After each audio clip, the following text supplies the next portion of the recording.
It's time now to clear the air and to compound the tragedy of Trayvon Martin. It feels as though some people are now trying to do to him in death what George Zimmerman apparently did to him in life, attributing to this young man a character and a personality that they could not possibly know. And yet they persist in imposing upon his slight young frame an identity that implies criminality, juvenile delinquency, and the all-round characteristics of a troublemaker. This is not only deeply offensive to his family, but also a gross form of character assassination upon a child, a dead child. Stories are now being carefully fed to certain sections of the media that Trayvon was suspended from school after his bag was found to contain marijuana residue, that he once wrote graffiti on school grounds. Wow! That he was part of a stolen jewellery investigation on school grounds that resulted in no charges. And, to top it all, the greatest act of social criminality for a kid of colour, that he may have worn gold teeth. Wow, call the police. Even if these petty incidents were true, what on earth do they have to do with the fact that George Zimmerman shot and killed him? But let's compare Trayvon Martin with the history of another man.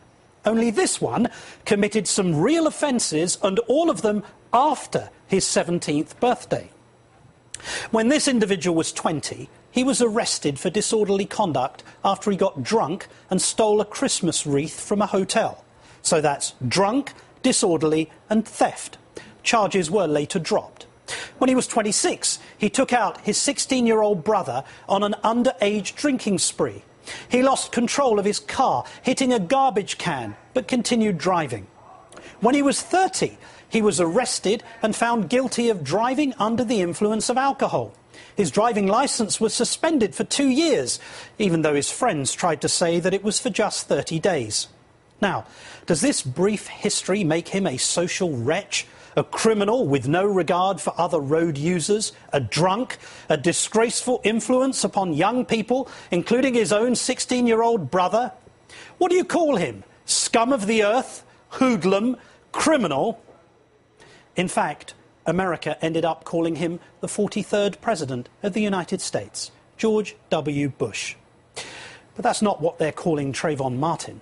Instead, the brief lifestyle of this young man is now on trial. There's now a full-scale character assassination, suggesting that Trayvon Martin deserved his fate, that he even provoked his own death. But while you may be tempted to divert your attention away from what really happened, here are the only 3 facts that really matter. First, a man with a gun chose to pursue an unarmed teenager who'd done nothing wrong. Second, the man with the gun chose to initiate a confrontation with the teenager after he was advised not to. Third, as a result of the confrontation, the man with the gun shot the teenager to death. And when you focus on the facts, it's not the colour of his teeth that keep coming back to haunt you. It's the colour of his skin.